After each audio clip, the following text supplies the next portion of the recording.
So we watched the State of the Union last night, obviously, and there's just no question that Donald Trump has got a genius for politics. I'm not saying he is a genius, but he has got a genius to politics, for politics. The proof, if we needed any proof, I mean, he beat all those great Republican candidates.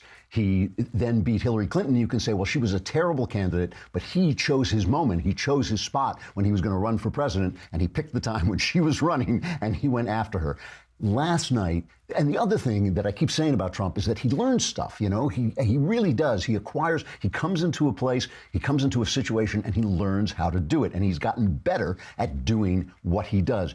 Yesterday, the State of the Union was like, it was like a mousetrap. It was a brilliantly constructed piece of work, obviously by Stephen Miller and his other speechwriters, but also obviously by Trump, because he knew what the Democrats were going to do. He's not fooled. He's been watching them. He knew how they were going to react. And so he was able to give a speech about unity while constructing the speech to guarantee that Democrats would make themselves look like absolute crap. I mean, they looked awful. You know, there was an article in the Daily Caller by a lady named Amber Athey, and she wrote a piece, 5 things the Democrats refused to clap for. Let me list them.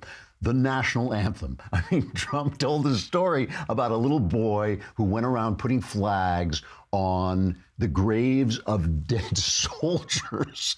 And Trump said, and that's why we should stand for the National Anthem. The Dems sat on their hands. Like, good thinking, Democrats. Great look for you, sitting on your hands for the National Anthem.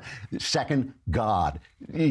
Trump said our motto is in God we trust. Democrats, nothing. Better than the Democratic National Convention when they booed God. That was bad. But this, it's just embarrassing. Tax cuts. They don't like tax cuts. We've heard from Nancy Pelosi, and her dentures were almost falling out as she was grumbling and muttering to herself. She doesn't like people having their own money. And my personal favorite was when Trump talked about record low black unemployment, and the Congressional Black Caucus sat on their hands because they don't like Trump. It's like, but, you know, never mind if we have the dignity of a job. We don't like you, Mr. Trump. I mean, that's basically where they're coming from. And people see it. People see it and they get it.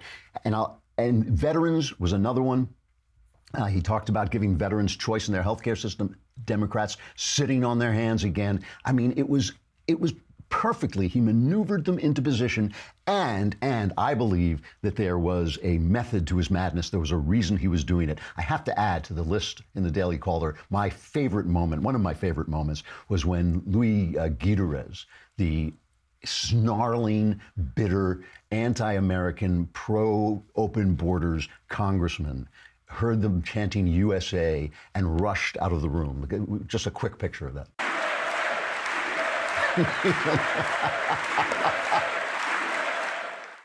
Run, Luis, run for your life. USA is coming after you. Run away.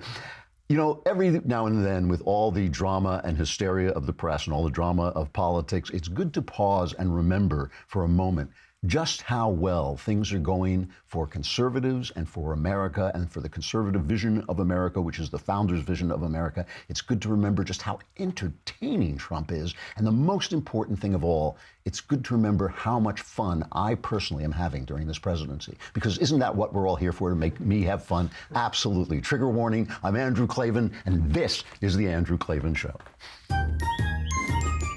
I feel hunky-dunky. Life is tickety-boo. Birds are winging, also singing hunky-dunky-doo. Ship-shape, tipsy-topsy, low and zippity-zing. It's a wonderful day, hurrah, hooray! It makes me want to sing. Oh, hurrah, hooray! Oh, hooray, hurrah! All right, it's Mailbag Day. We got some great questions in the mailbag, and I will answer them all. And I will answer as many as I can, but all the answers will be correct because they're guaranteed 100% correct. They will change your life. Some days for the better, some days, you know, you're on your own. But I had a lot of fun last night. That show was really fun. I mean, it was great to sit around and talk to the guys. Before the show, I was thinking, I said to Jess, our beloved makeup lady, and if I may call you my friend as well, we were sitting and talking in the chair, and I said, State of the Union, not the most exciting, moment in the political year. I don't know if we're going to have anything to talk about. And she said, are you kidding me? You guys, you're like a family. You're constantly talking, arguing, squabbling about everything. And you were right. That was exactly the way it was. I always love talking to the guys. I love arguing with them. I love hearing their point of view. There's never, not Knowles, but you know what I mean. And he brings the cigars, so we have to let him in. And I just really had a good time. And then when Dennis showed up, Prager showed up, it was kind of like, it was almost, I've always been a little starstruck with the great conservatives. I was at a party in New York once, and I saw some famous conservative, and I said to a pal of mine, wow, there's so-and-so. And he said, you've met Clint Eastwood. And I said, yeah, but he's not a conservative intellectual. When Dennis walked in, I was like, there's Dennis Prager, So it was really, really fun. I had a great time, and I hope we do more of that, because it's just, I just like to talk to the guys. It's really fun. Tripping.com is a great service, and I know it's a great service because they took out ads on my podcast, Another Kingdom, and so I got to very familiar with what they do. I love to travel. I travel around. Sometimes I'll stay at a hotel, but I have learned over the years, especially when you're traveling with your family, that a hotel takes you out of the place you're in, because all hotels are cookie cutter.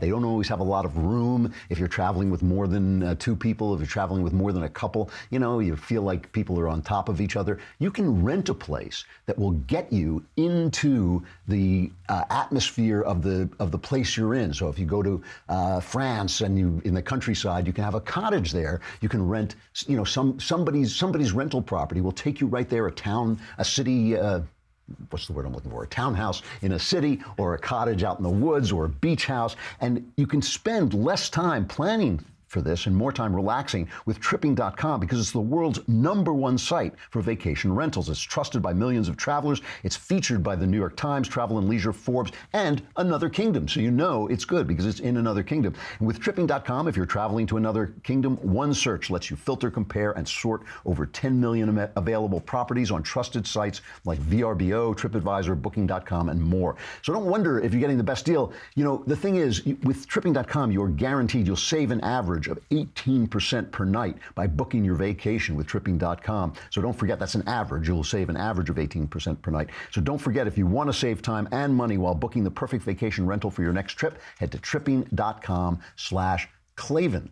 right away. And I know what you're saying. You're saying, sure, do I want to go to Paris? Do I want to go to Rome? Do I want to go to the woods? And how do you spell Klavan? It's Klavan. So it's Tripping.com/Klavan, Tripping.com/Klavan. Let them know we sent you. That helps our show, and it will also help you find a good place to go on vacation. So one of the reasons I approve of the State of the Union, because Ben and Jeremy, the God King of the Daily Wire, was saying on the show that they don't like it. It's too monarchical. And I understand, and back in the day, maybe when George Washington would just send a letter to Congress, that made sense. But I think today there is too huge a structure of media between us and the president. And the State of the Union is a time when he gets to come out and put his best foot forward, and the people can see him directly. And you know who knows that? Donald Trump. Donald Trump knows that he is going to be, you forget, because we are so involved in politics, we're so wrapped up in it, we forget most people look at the headlines, they glance at CNN when they're in the airport or something like that, they glance at the paper, maybe they'll look at the op-ed if they're really dedicated very, very quickly.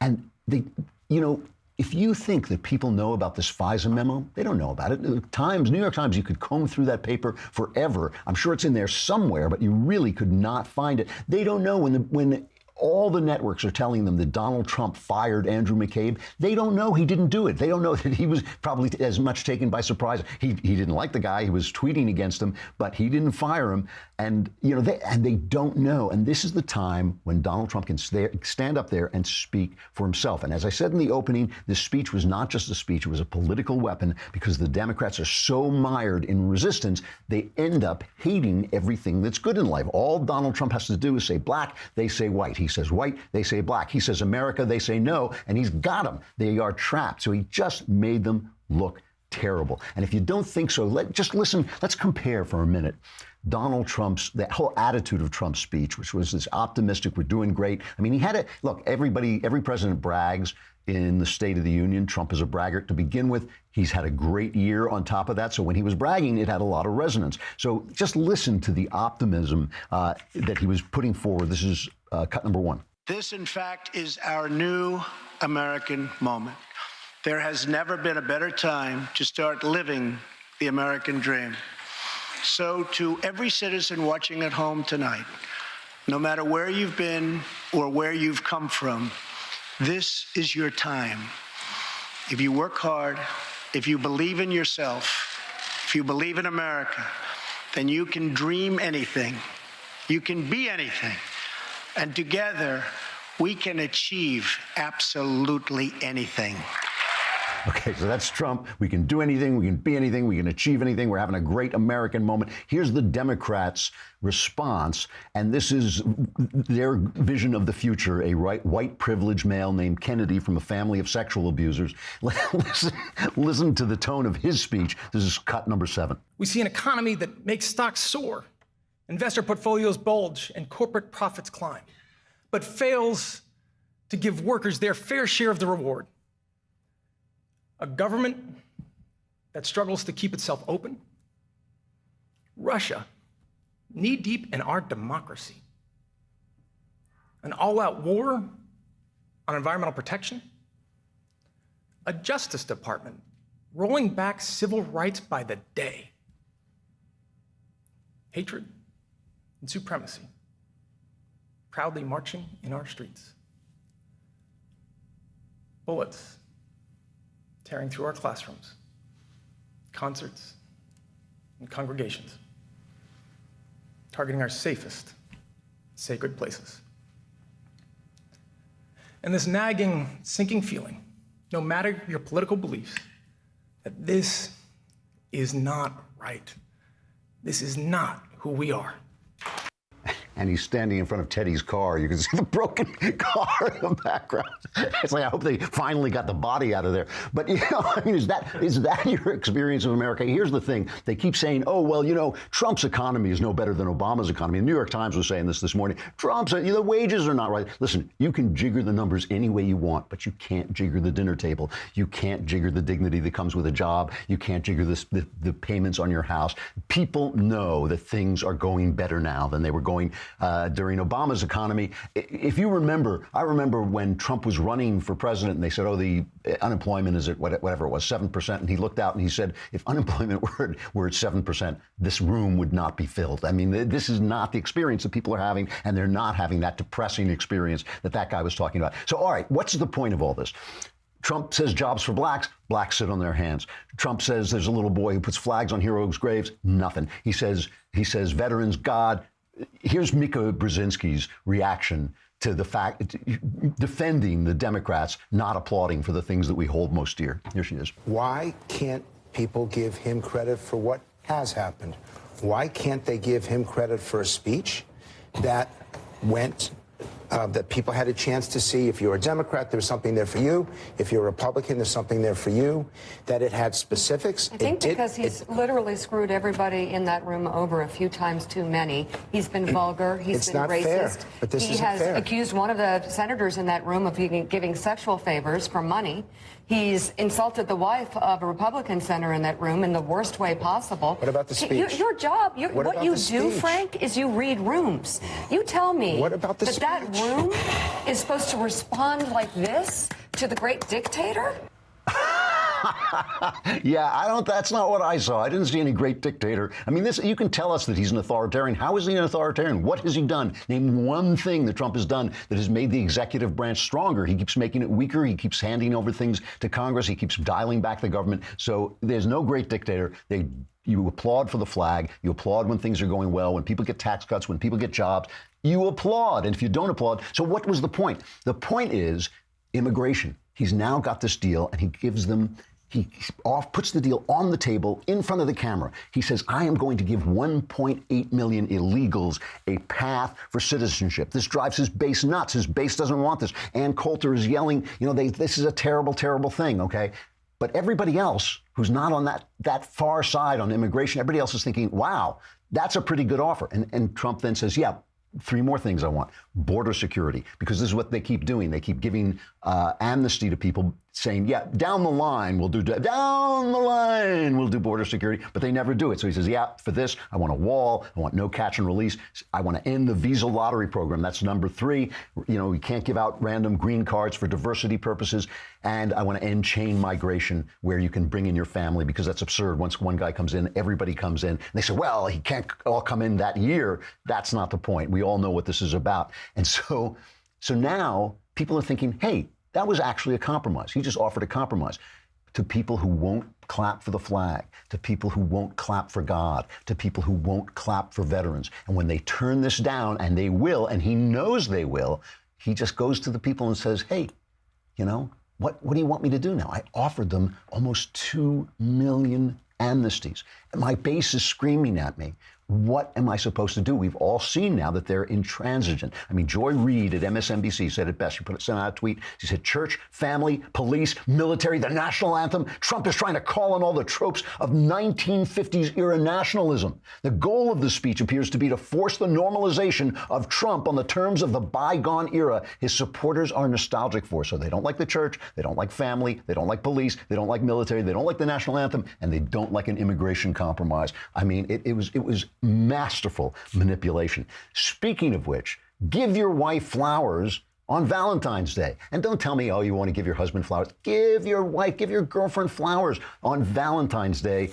They like it. I don't know why. Who knows what women are thinking? But if you want to do this, you want to go to 1-800-Flowers. First of all, you can do it at the last minute when you finally remember, oh yeah, it's Valentine's Day. Or you can set it up in advance. And at 1-800-Flowers.com, right now, when you order early, you can get 12 multicolored roses for only $19.99, or you can double it to 24 multicolored roses, which really is nice. That's a big bouquet, and it's only $10 more. This is an unbelievable offer from 1-800-Flowers. At 1-800-Flowers.com, you get 12 multicolored roses for $19.99, or twice that many.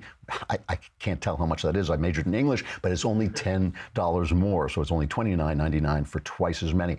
Roses from 1-800-Flowers are picked at their peak and shipped overnight to ensure their freshness and her delight. Call to order a dozen multicolored roses for $19.99 or upgrade to 24 multicolored roses for only $10 more. Go to 1-800-Flowers.com, click the radio icon, and enter the code. It's Klavan. You know, why don't they give a simple code that you know how to spell? It's Klavan. That's no E's. There's no E's in Klavan. Let me tell you, when I was a boy, I walked naked to school in the ice storms. It's 1-800-Flowers until I was arrested. I don't know what that was about. 1-800-Flowers.com, code Klavan, a good deal for Valentine's Day, not just for you, but for the lady in your life. So he's caught out the Democrats. And of course, when you catch out the Democrats, you catch out our friends in the media, because they're the same people, right? That's just the communications branch of the party, the networks and all the rest, and CNN. The speech got a 75% positive response from actual human beings. 75% looked at Donald Trump, who everybody's supposed to hate. His ratings are so low. They loved this speech, 75%. Here is a montage that we at the Daily Wire, for your delight, put together that is a sampling of press reaction. He was selling sweet-tasting candy with poison in it. His words will float up like smoke from a fire and dissipate. In 24 hours, 48 hours, 72 hours from now, we'll see the typical recklessness, the looseness, the tweet out of left field that will extinguish this moment. This guy doesn't look happy, does he? Normalcy from our minds. It's him reading off a teleprompter. There's some things he says that sound like him, totally, you know, and he'll throw in a beautiful and an extra totally, but you can tell he's reading it. He doesn't own it. I thought it revealed Donald Trump's deep and almost sort of sad obsession with being liked. Blue blood moon, I think is what it is. Rising, yeah. The last time it was visible in the United States was in the 1860s, and I think we are as divided now as we were then. No mention of Russia, given what's going on the last couple of days in the streets. No mention of Turkey. No mention of the Philippines. This selective principle doesn't wash. But no mention of Europe, no mention of climate change. Here we have a president in 2018 advertising the coal industry and not talking about the future. I mean, how that is appealing to anybody. More than anything, it was a speech delivered almost from an alternate reality, a fifth dimension. I think his rhetoric last night set things back, did not advance the ball forward, because while on immigration, while the tone was an attempt at bipartisanship, the way he sold immigration really offended a lot of Democrats. So if 75% of the people think the speech was great and you feel that way, should you hire some people who maybe reflect the people that you're, talking to? The reason they don't do that is because they don't feel that they're reporting the news. They feel that they are telling you how to think. They're explaining to you from their high perch of wisdom that what is the right and proper thing to think. And the problem they have now is that Trump is a communicator. He is one of them, essentially, and he knows how to do this stuff. The stories that he told were amazing. I mean, some of the stories, Dennis Prager was saying that he actually choked up. And of course, the one that got everybody was, I don't know how to pronounce it, Seong-ho, who I mean, this story, if I had written it, people would say, dial that back a little bit, right? He's a North Korean guy. He's trying to steal coal from a railroad car to barter for food because he's in North Korea, and he passes out on the train tracks, exhausted from hunger, and a train takes his leg off, right? And he has multiple amputations without any morphine. He's going through this hell, and his brother and sisters are giving him food, and they're eating dirt. I mean, it's this incredible story. He's tortured by the North Korean authorities because he went to China, and they tortured him because they wanted to know if he had met any Christians. And a great line, probably from Stephen Miller, Trump says he had met Christians and he resolved to be free. I mean, that is a beautiful, beautiful line. He traveled thousands of miles. I've heard these stories of guys who do this on his crutches, and now he has new legs and he stands up. And is this just a picture we have, or it's just a photo of him holding up his crutches in defiance and victory? I mean, this is the way Democrats talk. This is not the way Republicans talk. Paul Ryan, God love him, he is the way Republicans talk, with a pointer and a graph, and he sits there and explains the facts. Ben, again, he says facts don't care about your feelings, and he's right. But in a democracy, feelings are facts because they motivate people to do things. And Trump gets it. He's not pointing at things. He's saying, you want to know what North Korea looks like?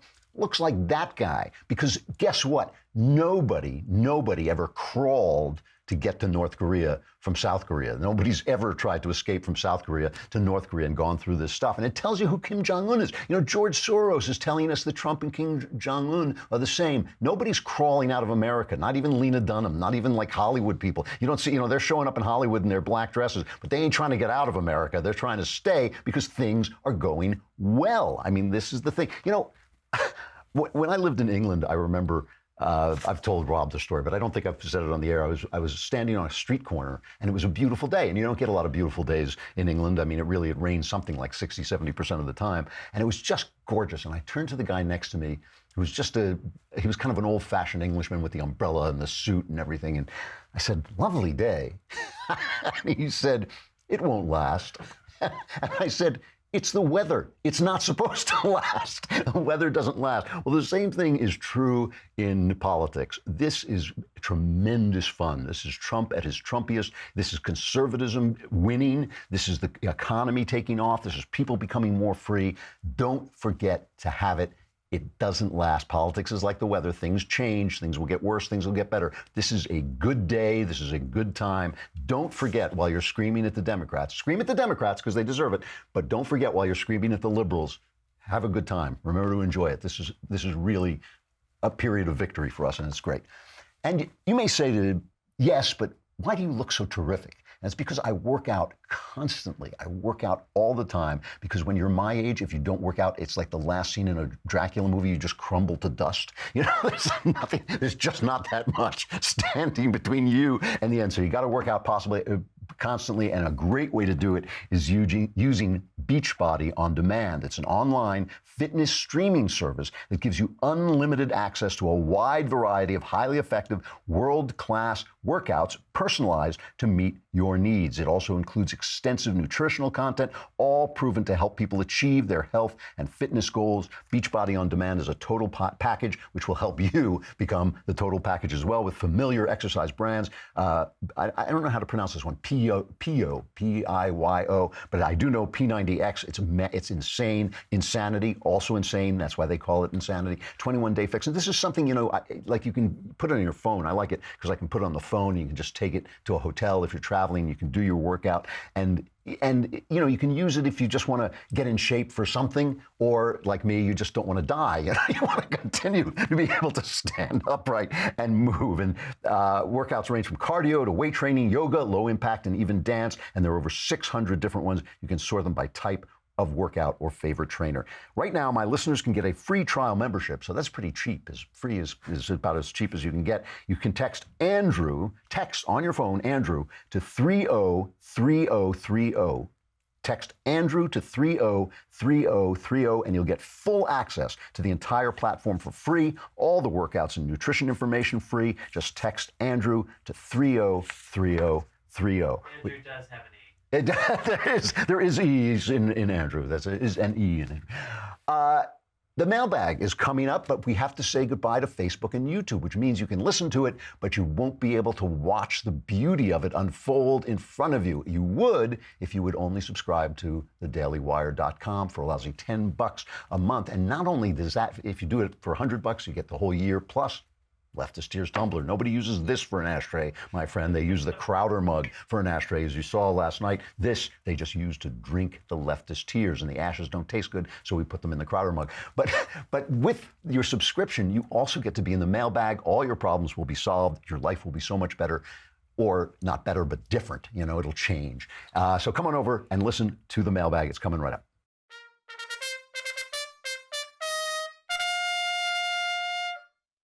All right, mailbag. I always try to catch them off guard, see how long it takes them to get Lindsay screaming there. All right, from Matt. Hi, Andrew. At what point do Democrats go too far and hurt their chances for winning midterms? Really good question. The Democrats have bet the farm, basically. They bet everything on personal hatred for Donald Trump.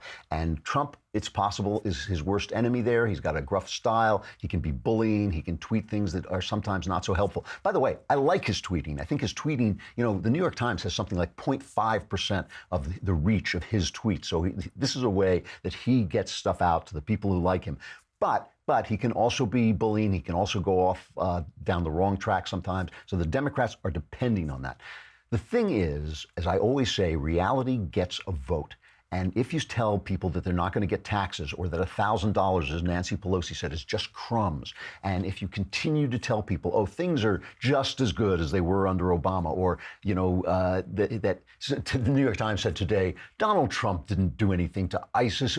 He just continued Obama's policies. That is nonsense. That is nonsense. Read any of the books by the soldiers fighting under Obama, and almost all of them will talk about how he hamstrung them with rules of engagement that made it almost impossible for them to do their jobs. Obama himself said that the ISIS was going to be a generational problem. It may be a generational problem, but not from territory. And that was their big sell, because Trump and Mattis took that territory away. So reality has a vote. So here's what I think.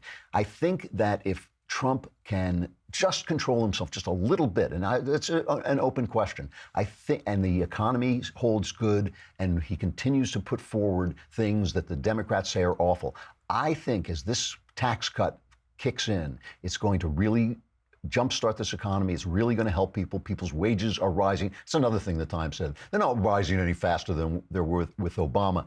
You can jigger those numbers, but like I said, you cannot jigger the dinner table. People know when they're eating well and getting a vacation. They know when that's going on, and it's obviously going on. You can smell it everywhere. You can see it on people's faces. So if this is all they've got, there is a chance they could genuinely blow the midterms, in ways that we don't even imagine. Usually the president loses some guys that they're in the midterms. They've been talking about a blue wave. Right this minute, I'm not thinking so. There's still a lot of time left, still a lot of ways to go. So the thing is, it's not whether they go too far, it's whether they only have one trick. And when you're sitting for the flag and you're not clapping for God and you're not clapping for little boys and you're not clapping for people who escaped from North Korea, your only trick is the resistance. Your only trick is depending on people to hate Trump. And I don't think that's going to hold up all that long.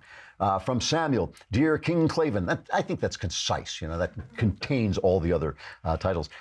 Do you believe in individual vocation? In the words of Benedict XVI, we all have a universal call to holiness, but does God have any more specific demands of us, excluding the more general things like prayer, charity, faith, etc.? If so, what are they, and why do you think they are these things as opposed to some other things? I definitely think we have individual vocations, but I can't tell you what they are because they're individual. I mean, obviously, the things like charity and faith and prayer, those are things that all of us should partake in, and I think they will connect us to God and to each other. But your individual vocation is your individual vocation. I've thought about this a lot because sometimes I wonder, I spend so much time working, and my work is putting forward what I think is, what I hope is God's vision, something that will connect people to God. And so I think that is my vocation. I think God has honed me for this and has created an instrument that is capable of doing this, even in the way it took me so long to find God. So I know a lot of the dead ends that people go down. I think he has actually created me as a weapon. Here's the way I think about it, okay? Jesus said, unless you become like a little child, you can't enter the kingdom of heaven. And did that mean you should become like, stupid or, not walk or something? No, it meant you should become the person you were meant to be, the person that you were when you were born. As they say in Zen, they say, what is your original face before you were born? That's what Jesus wants. He wants you to refine that person. That person is defined by his desires. A person's desires are like salients of his personality. A salient is a jutting out place. It shows you the shape of who you are. The things you want tell you who you are. Now, I'm not talking about the things your body wants. Your body wants food and sex and all the things that, a body wants. I'm talking about the things you want as a person. And the mistake that people make is that they let those desires become connected to the things that they desire instead of keeping them connected to God. Because God gave you those desires to show you where to go. They're like a guide inside you. They will carry you to God, and they will carry you to the things God wants you to do. And it doesn't have to be your job. With me, my work and my life are so intertwined, it's hard to tell the difference. But it might be family, it might be other things that you do, it might be charitable work that you do in your spare time. It might be a million different things, but you know it by following your desires, but connecting those desires to God. I'll tell you a funny story. When I was a kid, I think I have told this story before, but I was watching with my family. My father was in show business. He was a radio DJ, and I was watching a guy do an ad for toilet paper, and he was dressed up as toilet paper, and my mother turned to my father. My mother was a little snooty, and she said to my father, would you do that?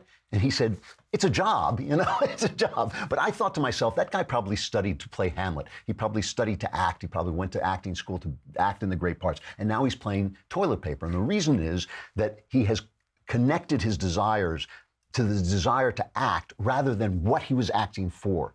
What he was acting to bring a kind of truth, a kind of portrayal to people that would deepen their lives and enrich their lives, and now he's selling toilet paper. It's an honest job. It's an honest job. I'm not running it down. I'm just saying that maybe he has his desires have gotten disconnected. So you want to follow your desires, but you want to follow them in such a way that they connect you to the person, God, who gave you those desires. Your desires define your vocation. They define who you are. Just don't separate them from their source, because that's the supply line of truth that takes you where you want to go. Each person comes with a pathway to God built into him, and it is defined somewhat by your desires. That tells you where to go. So I believe, yes, you have a vocation. It's just a short answer. I just should have said that, right? I just should have said yes. From Joshua, Dear Dark Lord of the Light, Klavan with an E, or is it Klavan with an A? That's a stupid question.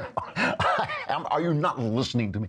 I am an atheist. However, I recognize that the West is built on the confluence of Judeo-Christian and ancient Greek thought, so I'd like the foundations to be solid.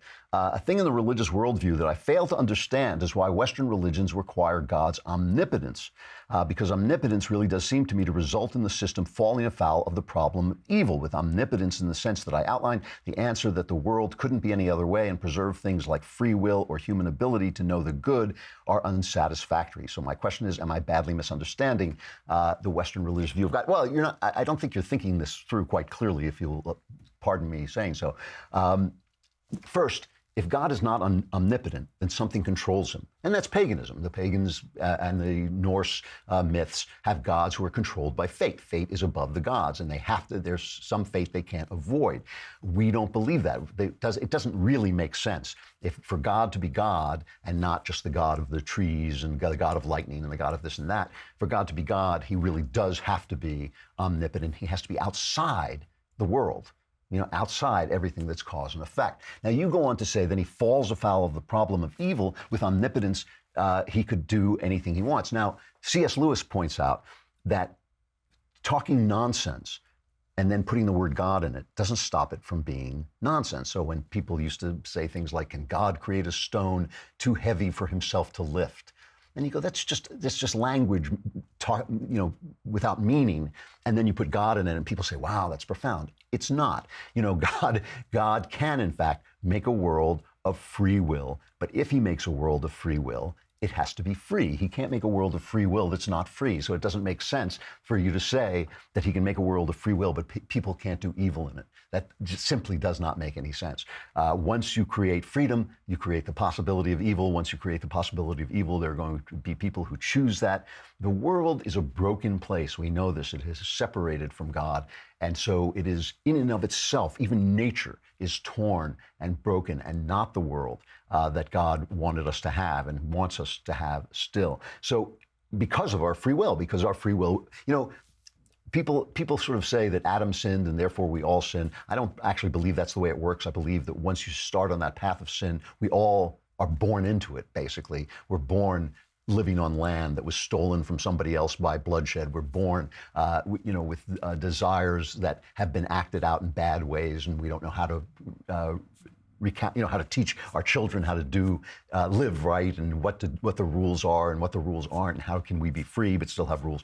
But God's omnipotence is hugely important for us to understand who he is, but it doesn't mean, it means that in order to understand evil, you have to understand freedom and how high a value God puts on freedom. And I think he puts that high a value on freedom because he puts an even higher value on love, and you cannot love without freedom. Freedom is a basic component of love. Nobody loves at the point of a sword. Nobody loves because he has to love. If God made creatures who loved him by force, it wouldn't be love. And so he is giving us this wonderful, wonderful chance to find our purpose, to find our dignity in freedom. And by the way, when you say you're an atheist but you like Western society, that argument is not going to hold water. The faith is important.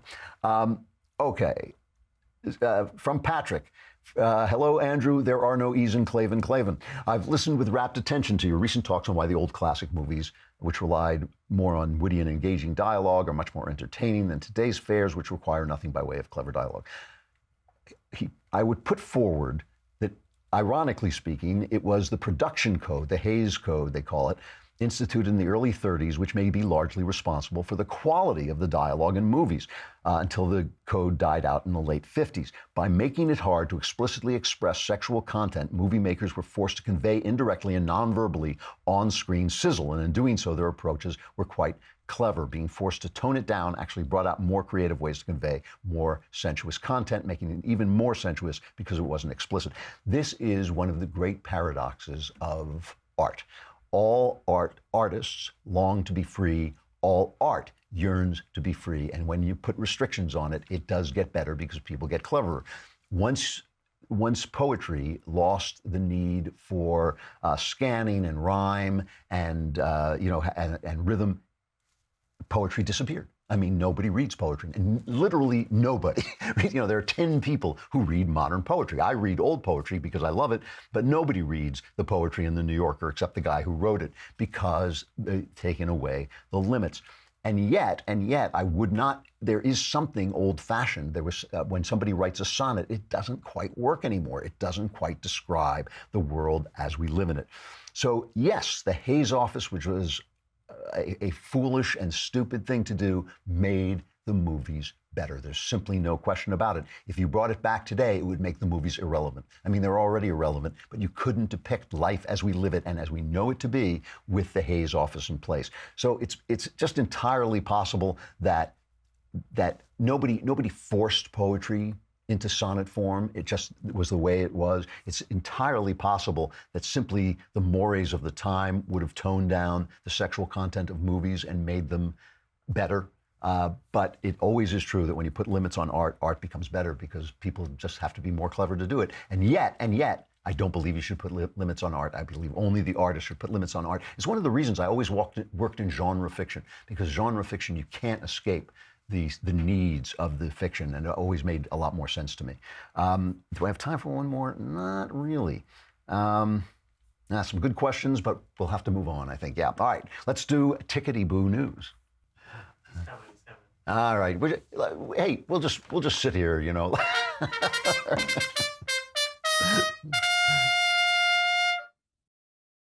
There's the Tickety-Boo News guy. We can't do the Tickety-Boo News without the Tickety-Boo News guy. I want to talk about I want to say something about women you've probably never heard me say. I joked last night on the State of the Union show. We were talking about movies, and Ben was joking about Wonder Woman, and I said, it really got me, and this is absolutely true, that there were several female journalists, feminist journalists, who said they wept when they saw Wonder Woman because finally, a woman had been a strong woman and won World War I. And I thought, but no, that didn't happen. That didn't happen. And one of the things that so bothers me about the feminist movement is that it takes place here, where women are free, where they can do whatever they want, where really women do not have a problem that government can solve anymore. In the same way blacks don't have problems that government can solve anymore. And it makes people stupid if they don't use their privilege to help other people or to move forward in their own lives. When they're still banding together and complaining and whining about what's going on, once they've won the fight, and the fight needed to be won, they just make fools of themselves. My daughter, I know I promote my daughter possibly too much, but she's become such a fine writer over at PJ Media, and she wrote a hilarious piece that I have to read you just the first part. Feminist Fight Club members beat the crap out of each other because resist or something. And this is the first paragraph. A group of feminists is so angry about something or other that they're beating each other up. Literally, they call themselves Femme Feral, a queer femme fighting force, whatever that means, and they want to destroy the conservative government and bring down the patriarchy by beating the living daylights out of one another. Because apparently the best way to protest things you disagree with is to put on really ugly underwear, paint your face to look like a 3-year-old did your makeup, and throw your friends on the floor. So they have this female fight club. I mean, that is the sign of people who have nothing to protest, who have no problems. And I just want to read you this from Britain's Independent paper. At least 6 women in Iran have been pictured protesting the obligatory Islamic headscarf by publicly taking off their hijabs and waving them on sticks. There's one, the 31-year-old protester who we've all seen the pictures of her taking off her hijab. She's known as the Girl of Engelhard Street. She was later identified as Vida Movahed, took off her headscarf on a street in the capital, Tehran, and she was detained for several weeks before being released from custody. And you can bet being in an Iranian prison is not a walk in the park. One of the women taking part in the protest was arrested after staging a protest on the same busy street in apparent solidarity. Narges Hosseini was arrested within 10 minutes of removing her hijab, along with 2 people filming her, Iran's foremost human rights lawyer told The Guardian. Ms. Hosseini was pictured wearing a green wristband, an apparent reference to the Iranian Green Movement, which rose in protest after the 2009 presidential election. The thing I wanted to say is that because we're here in America where women have it great, that we start to look at women through the lens of feminism as being talking about this useless stuff all the time, whining, complaining, angry when they have nothing to be angry about. And it kind of lessens your respect for women as women. But you have to remember that that's not women. It is just feminists. These women, what they're doing in Iran is so courageous. I do not know if I would have the guts to do what they're doing, and they are doing it so they can be free, because they're not free people, and they're trying to have the freedom and dignity that people have all over the world. You know, that people have in better places than Iran. And they're so brave and they're so courageous that it reminds you of what women really are and what women really can be. And we pick on American feminists so much because they are whiny, complaining people with nothing to complain about except their own life choices. They complain about their, not being able to kill the child inside them as if that child just got there by accident. They complain about things that they are responsible for. And here are women showing us, reminding us that there are real Wonder Women in the world. There are real Wonder Women who are not muscular and can't throw a spear, and don't win World War I, but simply by taking off the scarf on their head, perform an act of heroism that a lot of guys could not perform. I mean, look, there are heroic guys too, but this is something we have to remember. And it also reminds us of something else, that when we put ideas ahead of identity, there are a lot of friends to be made in the world. These are women who believe in some of the things we believe, which means we can reach out to them, even though that they're in the Muslim world. We can reach out to them if it's not about their identity as having whatever color skin they have, or even whatever religion they have. It's but what ideas they are expressing in that religion and what ideas they believe in. If they believe in ideas we can somehow get close to, we can get close to them. Anyway, it's just a reminder of how brave actual women can be, because these are not soldiers, these are not tough girls, these are just people with courage doing what it takes to be free. And I just think the feminists in America, by not supporting them and by instead talking about some girl who said yes when she meant no and now she regrets it 20 years later, when they're talking about that, they're talking about crap. And I just think by avoiding this, they avoid winning the respect for women as a gender that they could be winning by standing for things that actually matter. Tomorrow we have Andy Weir, who is the writer of the wonderful novel, The Martian. As I get to the end of the show, I start to lose my memory. Do you remember what his new book is called? Artemis, thank you. Artemis is his new book, really entertaining book about a moon colony. And we had a great conversation about how he kind of got around the publishing world after he had given up on a writing career. So be there for that, and be there for just all the entertainment that we deliver, because we are having fun now. I'm Andrew Klavan. This is The Andrew Klavan Show. I'll see you tomorrow.